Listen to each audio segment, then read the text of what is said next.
Hey guys, I'm going to show you my method of growing the best plants to my knowledge, keeping the water in, keeping the soil cool, and really keeping some weeds out. So what this is regular lawn edging that you can buy from any big box store.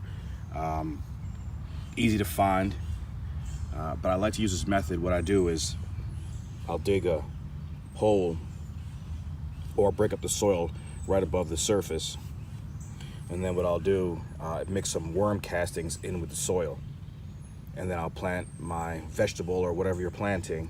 And what happens, and the biggest problem I was running into, was my runoff of my worm tea. I pour it on the plant and it just consistently run to the side. So I really wanted the worm tea to focus on going as deep as it can to the roots. So what I do now here, I usually put a quart of worm tea in here, but whenever I water these plants, don't water all the soil. I only focus on the plants themselves. So what I'll do is fill this up about a quarter way. It'll keep the water in, and it'll slowly drain into the soil where the roots are, instead of watering the whole garden. So you're really watering a bunch of weeds if you have them. And I try to really isolate the plants. All right, so what it is lawn edging, like I said before, but this is a 10-inch diameter that I use. I'm not done yet. I have some more plants going. I'm just getting in the process of weeding now. But 10-inch, and when you figure out what diameter you want, you have to figure out the circumference, which is 2 pi r. All right, so obviously the radius of a circle is half the diameter. So for this 10-inch diameter, we use a 5-inch radius.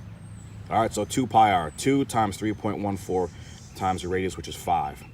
So it's around 30, 32 or something like that. But I make mine around 35 because I have a little overlap here. And I use duct tape here. But you can also drill 2 holes, one here, and use a zip tie and tie it together to hold it. But I like using duct tape, because at the end of the season, I just cut them, lay them out flat, stack them for the next year, or I'll leave them like this, put them through some kind of ring. Sometimes I use these tomato stakes and run a bunch of them and hanging them up. But I really like this method. When you get it set, you just put it in where you want it. Just keep twisting a little bit. I try to get it about a ½ inch to an inch below the surface, so when you do pour your water or your worm tea or whatever you're using, it'll get a chance to really seep down towards the roots and not run off to the sides.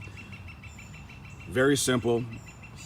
With this kind of edging, you could use I use tin snips and cut, I think, around 35 inches. But remember, 2 pi r is the circumference. So figure out what diameter you want. Drop a tape measure across and see. But this is a 10-inch diameter, which is a 5-inch radius.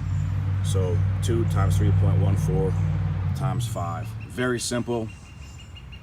You get to isolate where you want your liquid, or even you want to sprinkle some fertilizer in there. It'll keep in the area.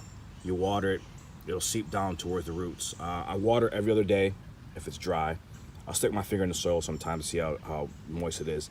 But you really want to water well every couple days, because you want the water to get down deep to the roots. If you water frequently but for a short time period, the water doesn't have a chance to get deep, and your roots won't go as deep as they need to. But I like this method, the edging, because it isolates the the liquid or whatever you're using to the plant itself. It also makes it very easy to weed. I like to use the vinegar, salt, and dishwashing soap detergent mixture. You can look it up online, but since I have this edging here, I can go and spray around the edging and not get the fertilizer or the excuse me, I'm lost for words, but just to get rid of your weeds, your weed prevention, whatever you're gonna do. But this is how I have it set up. These are very easy. At the end of the year, cut the duct tape off, stack them. But my main reason for doing this, as I said before, is I wanted to keep the worm tea isolated to the plant and to the roots.